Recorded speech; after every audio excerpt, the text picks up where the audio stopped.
अस्सलाम वालेकुम। मेरा नाम डॉक्टर मोहम्मद उमर सलीम है। मैं कंसल्टेंट पल्मोनोलॉजिस्ट हूँ। आज हम बात करेंगे दमा के मुतालिक। दमा एक दायमी फेफड़ों का मर्ज़ है जिसमें फेफड़े में सांस की नालियाँ तंग हो जाती हैं और उनमें सूजन आ जाती है, जिसके बायस मरीज़ खांसता रहता है और उसके सीने में जकड़न होती है, सांस की कमी महसूस होती है और सीने में सीटियाँ बजती हैं। दमा की वजूहात में कई अनासर शामिल हैं। इसमें सबसे अहम वजह कबल अज़ वक्त विलादत, मसलन एक बच्चे की पैदाइश कबल अज़ वक्त होती है, 37 वीक्स से पहले होती है, उसमें दमा का मर्ज़ ज़्यादा होने के चांसेस होते हैं। नंबर 2, शहरी ज़िंदगी, जो कि अमूमन ये देखा गया है कि शहरी ज़िंदगी होती है उसमें आबो हवा अच्छी मैसर नहीं होती जिसकी बनिस्बत देही ज़िंदगी से, जिसकी वजह से उनमें दमा के अनासर मौजूद होते हैं। नंबर 3,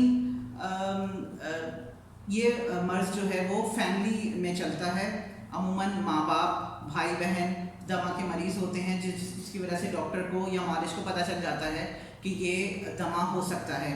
नंबर 4, एक इन्वायरमेंटल पॉल्यूशन आप समझ लें, जिसकी वजह से जो है वो दमा का मर्ज़ जो है वो लाहक होता है। नंबर 5, मोटापा के साथ दमा बहुत ज़्यादा कॉमनली देखा गया है। अगर आपके अंदर ये अलामात मौजूद हैं, मसलन खांसी, सीने में जकड़न, सांस में कमी और सीने में सीटियां बजना, और खांसी का वक्त अमूमन जो है वो रात के वक्त या तुलुए सुबह के वक्त जो है वो देखा गया है मरीज़ों में, तो आपको अपने मुआलिज से फ़ौरन रब्ता करना होगा ताकि वो आपकी दमा की तशख़ीस कर सके। दमा की तशख़ीस बहुत ही आसान है। इसमें मुआलिज कुछ आपको टेस्ट देगा जिसकी वजह से उसको पता चल जाएगा कि आपको दमा है।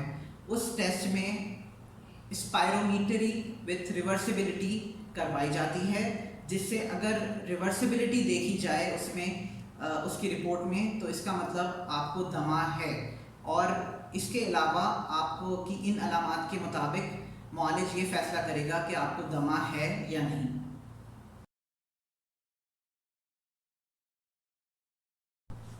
दमा का आम जिंदगी पर बहुत बुरा असर होता है। दमा का मरीज़ अपनी जॉब पे वक्त पे नहीं जा पाता क्योंकि उसको रात के वक्त सांस की वजह से सांस जो है वो घटती है, जिसकी वजह से उसकी आँख खुल जाती है, खांसी बहुत ज़्यादा होती है। और अमूमन मौसम में तब्दीली, जैसे बारिश हो या ख़िज़ा का मौसम हो, तो उसमें उसका ये दमा की अलामात बढ़ जाती हैं और उसकी नींद पूरी नहीं हो पाती, जिसकी वजह से उसकी रोज़मर्रा की ज़िंदगी अच्छी नहीं हो पाती और उसकी कारकर्दगी बहुत ही ख़राब हो जाती है और वो लोगों के सामने भी खांसता रहता है, जिसकी वजह से उसको एम्बैरेसमेंट फील होती है और उसको जो है वो सोशली अवॉइड किया जाता है। दमा एक लाइलाज मर्ज़ है।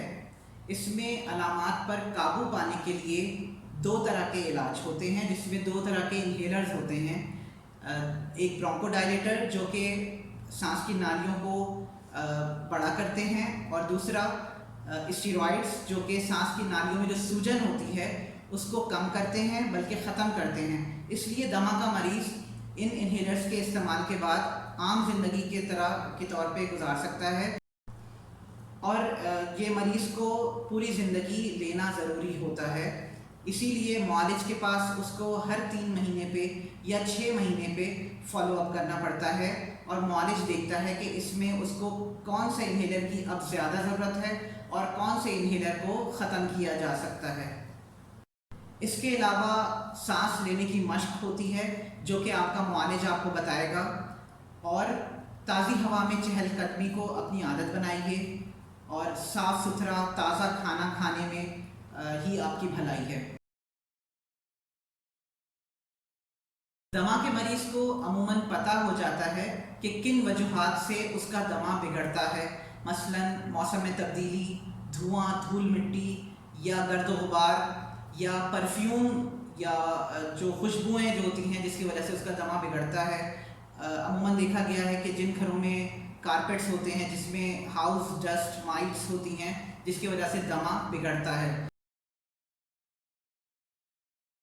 مریض کو ان عناصر کو اوائڈ کرنا ہوگا, ان سے بچنا ہوگا جس کی وجہ سے اس کا جو ہے وہ دمہ خراب ہوتا ہے یا بگڑتا ہے, اور اس کو ایک ریٹن ایزما ایکشن پلان دیا جائے گا معالج کی طرف سے, جس پہ اس کو ایک اسٹرکٹلی اس کا پابند ہونا ہے کہ اس کو کب کب اس کی انہیلر کی مقدار بڑھانی ہے یا انہیلر کی ڈوز بڑھانی ہے, یا کس وقت جو ہے وہ انہیلر کی ڈوز کم کر سکتا ہے, اور کن دنوں میں اس کو انہیلرز کی لازمی ضرورت ہے.